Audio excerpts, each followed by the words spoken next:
चलिए आपको ले चलते हैं सितारा नगर की खुशहाल सल्तनत में, जहां एक ऐसी बच्ची की कहानी है जिसका हर आंसू एक राज था। कभी सोचा है कि क्या हो अगर किसी का गम, किसी का दुख खजाना बन जाए? ये पूरी कहानी इसी एक सवाल के गिर्द घूमती है। एक ऐसी दुनिया जहां आंसू पानी नहीं बल्कि बेशकीमत मोती थे। तो किस्सा कुछ यूं है कि करीम और फातिमा नाम का एक गरीब किसान जोड़ा था जिनके घर औलाद की खुशी नहीं थी। एक रात फातिमा ने एक ख्वाब देखा, एक पेशन गोई कि उनके आंगन में कुदरत का एक अनमोल तोहफा उतरेगा, एक बेटी। लेकिन इस ख्वाब में एक तनबीह भी छुपी थी कि इस बच्ची की खुशी तो दुनिया के लिए रहमत होगी, लेकिन उसका गम पूरी दुनिया के लिए एक इम्तिहान बन जाएगा। और फिर आमिना पैदा हुई और उसकी पैदाइश के साथ ही वो राज भी खुल गया। जब वो पहली बार रोई तो उसकी आंखों से पानी नहीं बल्कि छोटे छोटे चमकदार मोती गिरे। उसके माँ बाप फौरन समझ गए कि ये कोई आम तोहफा नहीं, ये एक खतरा भी है। अगर ये राज बाहर निकला तो लालची दुनिया इसे जीने नहीं देगी। उन्होंने उसी दिन कसम खाई कि वो आमना को हमेशा खुश रखेंगे, उसे कभी रोने की नौबत ही नहीं आने देंगे। लेकिन किस्मत को शायद कुछ और ही मंजूर था। गांव में एक ऐसी वबा फैली जिसने आमना के माँ बाप दोनों को उससे छीन लिया। मरने से ठीक पहले करीम ने अपनी बेटी को अपनी एक दूर की रिश्तेदार जुबैरा के हवाले कर दिया, एक ऐसी औरत जो दिल की काली और लालच से भरी हुई थी। और बस यहीं से आमना की जिंदगी के सबसे तारीक दौर का आगाज हुआ। जुबैरा के घर में आमना की जिंदगी एक जीता जागता जहन्नुम बन गई। वो बच्ची जो कल तक अपने माँ बाप की आंखों का तारा थी, आज अपनी खाला और उसकी बेटियों सना और हिना की नौकरानी बनकर रह गई थी। वो अंदर ही अंदर घुटती रहती, रोती, लेकिन अपने बाप की बात उसे याद थी कि लोगों के सामने कभी आंसू नहीं बहाने। लेकिन फिर एक शाम सिर्फ एक थप्पड़ ने सब कुछ बदल दिया। आमना को तेज बुखार था और उसके हाथ से पानी का मटका छूटकर टूट गया। बस फिर क्या था, जुबैरा ने गुस्से में आकर उसे एक जोरदार थप्पड़ मारा। दर्द, बीमारी और बेबसी, आमना का बरसों का जब्त एक ही पल में टूट गया और उसकी आंखों से आंसुओं की झड़ी लग गई। लेकिन ये आंसू जमीन पर गिरते ही छिन से आवाज आई। वहां चमकते हुए मोती बिखरे पड़े थे। जुबैरा की आंखों में एक वहशी चमक उभरी और वो चीखी, मैं कितनी बेवकूफ थी! अरे तू नौकरानी नहीं, तू तो चलता फिरता खजाना है। उस रात के बाद आमना का वो नायाब तोहफा ही उसके लिए कैद बन गया। अब वो नौकरानी नहीं रही थी, अब वो मोती पैदा करने वाली एक कैदी थी। जुबैरा ने आमना को घर के तहखाने में बंद कर दिया और उसे रुलाने के लिए जुल्म की हर हद पार कर दी। वो उसे कई कई दिन भूखा रखती, घुप अंधेरे में बंद कर देती, और जब उससे भी दिल न भरता तो उसके सामने उसकी माँ की बची खुची तस्वीरें जला देती, उसकी प्यारी गुड़िया तोड़ देती। एक तरफ आमना के आंसुओं से जुबैरा का नया महल खड़ा हो रहा था और दूसरी तरफ तहखाने में आमना की जिंदगी की शमा टिमटिमा रही थी। वो सूखकर कांटा हो गई थी और अब बस मौत की दुआ करती थी।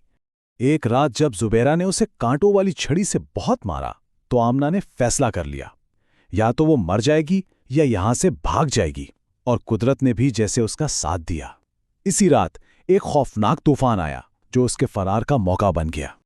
वो तहखाने की टूटी खिड़की से निकली और नंगे पांव अंधेरे जंगल की तरफ भाग पड़ी। उसके दिल में जंगली जानवरों का इतना खौफ नहीं था जितना जुबैरा का था। वो बस भागती रही, यहां तक कि जंगल के बीचों बीच पहुंचकर बेहोश होकर गिर पड़ी। जब सुबह उसकी आंख खुली तो उसने खुद को एक बहुत नरम बिस्तर पर पाया। इसे सल्तनत के शहजादे एहसान ने बचाया था, एक रहमदिल, बहादुर और इंसाफ पसंद नौजवान। शहजादा शिकार पर निकला था जब उसकी नजर बेहोश आमना पर पड़ी। महल में आमना को जैसे एक नई जिंदगी मिल गई। बरसों बाद उसने फिर से मुस्कुराना सीखा और शहजादा एहसान वो उसकी मासूमियत और उसकी आंखों में छुपे गहरे दुख से मोहब्बत करने लगा। लेकिन आमना ने अपना राज अब भी अपने दिल में छुपाए रखा। उसे डर था कि कहीं शहजादा भी जुबैरा जैसा लालची ना निकले, कहीं उसकी मोहब्बत की जगह उसकी आंखों में भी वही लालच ना आ जाए। उसने शहजादे को सिर्फ इतना बताया कि वो एक यतीम है जो रास्ता भटक गई थी।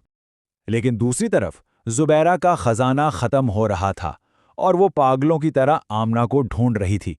आखिरकार एक काले जादूगर ने उसे बता दिया कि आमना शाही महल में है। फिर क्या था, जुबैरा एक बूढ़ी औरत का भेष बदलकर महल के बाग में जा पहुंची और आमना को दबोच लिया। जुबैरा ने आमना की गर्दन पर खंजर रख दिया और धमकी दी, सुबह तक ये मर्तबान मोतियों से भर दे, वरना मैं शहजादे को जहर देकर मार डालूंगी। एहसान की जान का खतरा, ये सुनकर आमना का दिल जैसे टुकड़े टुकड़े हो गया। वो सारी रात रोती रही और मोती गिरते रहे। रो रोकर अब तो उसकी आंखों से खून के आंसू निकलने लगे थे। इधर महल में एहसान आमना के गायब होने पर बेचैन था। वो अपने वफादार कुत्तों के साथ उसकी खुशबू का पीछा करता हुआ जंगल की तरफ निकल पड़ा। ऐन इसी वक्त जब मर्तबान भरने ही वाला था, शहजादा एहसान दरवाज़ा तोड़कर अंदर दाखिल हुआ। जुबैरा ने आमना को बालों से पकड़ लिया और चीखी, पीछे हट जाओ, ये कोई इंसान नहीं, ये मेरा खजाना है और ये सिर्फ मेरा है। और तभी एहसान की नज़र आमना की आंख से गिरते हुए एक आंसू पर पड़ी, जो हवा में ही जमकर एक मोती बन गया और जमीन पर गिर गया। बस इस एक लम्हे में शहजादा सब कुछ समझ गया, इसका दर्द, इसका खौफ और उसका सबसे बड़ा राज। एहसान ने नफरत से जुबैरा की तरफ देखा और फिर आमना का चेहरा अपने हाथों में लेकर बहुत नरमी से बोला, मुझे ये पत्थर नहीं चाहिए, मुझे तुम्हारी मुस्कुराहट चाहिए। अपनी जिंदगी में पहली बार किसी की आंखों में अपने लिए लालच के बजाय खालिस मोहब्बत देखकर आमना के दिल का सारा बोझ जैसे उतर गया। और फिर एक मौजज़ा हुआ। उसकी आंखों से अब भी आंसू बह रहे थे, लेकिन ये खुशी के आंसू थे। और ये आंसू सफ़ेद ठंडे मोती नहीं थे, वो ज़मीन पर गिरकर गुलाबी रंग की नर्म फूलों की पंखड़ियां बन रहे थे। मोहब्बत की गर्मी ने गम की लानत को हमेशा के लिए ख़त्म कर दिया था।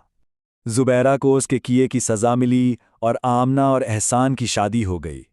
आमना एक बहुत प्यारी मलका बनी और उसने अपनी जैसी बेसहारा लड़कियों के लिए यतीम खाने बनवाए।